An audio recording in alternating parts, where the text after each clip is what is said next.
তিনি খানা কাবার খাদেম আব্দুল মুত্তালিব তার শ্বশুর বাবা দৌড় মারা ছুটে গেছে, দুটা চোখের পানি ঝরঝর করে পড়তেছে।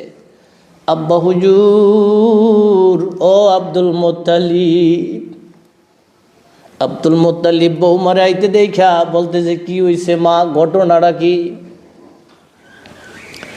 মা ঘটনাটা কি, খুইলা বলো, আসলে ঘটনা কি? এই সময় তো ইবাদতের সময়, এই সময় তো তোমার এখানে আসার কথা না, কেন আসলা?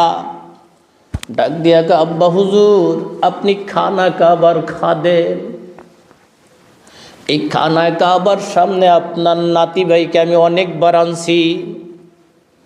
ঠান্ডার শীতের মধ্যে আমি খানা কাবা আমি যখন বসতে পেরেছি, আমার গর্বের ভিতরে মুহাম্মাদুর রাসূলুল্লাহ, আমি খানা কাবায় তোয়াফ করেছি রে।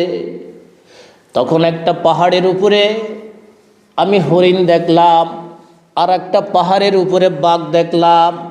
বাঘ হরিণের দিকে যায়, হরিণ বাঘের দিকে যায়। যখন এইরকমভাবে যাইতেছে, আমি না একটু চমকায়া গেলাম, ভয় পায়া গেলাম।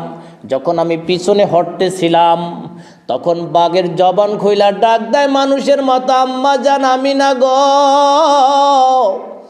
পিছনে যাইও না রে মা, পিছনে যাইও না, তোমার গর্বের ভিতরে মুহাম্মাদুর রাসূলুল্লাহ, লা ইলাহা ইল্লাল্লাহ, লা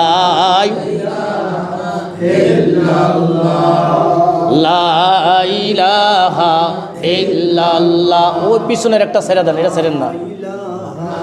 ইল্লাল্লাহ, লা ইলাহা ইল্লাল্লাহ, লা ইলাহা ইল্লাল্লাহ, লা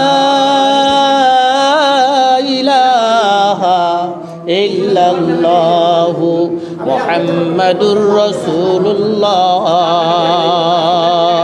সাল্লাল্লাহু আলাইহি ওয়াসাল্লাম। এই বাজান একটু লক্ষ্য করেন, শীতের মৌসুম, ফ্যান ছাড়া কষ্টকর, একজনের জন্য কষ্ট, আর একজনের জন্য আরাম। একজনের আরামের জন্য আমার তো কষ্ট হয়। এই ভাই, আগামীকালকেও আউলিয়াপুর আমার বয়ান আছে, আগামীকালকেও এই যে আজকে মাইকিং করে গেছে। যদি বাতাসটা লাগে আর গলাটা বয়ে যায়, আমাদের চালান তো কথা বলার মানুষ শোনে, ভালোবাসে, মহব্বত করে। এই কণ্ঠটা ঠিক থাকলে, যদি কণ্ঠ ঠিক থাকে না, যত বড় বক্তা হোক, মানুষ তার কথা শুনবে।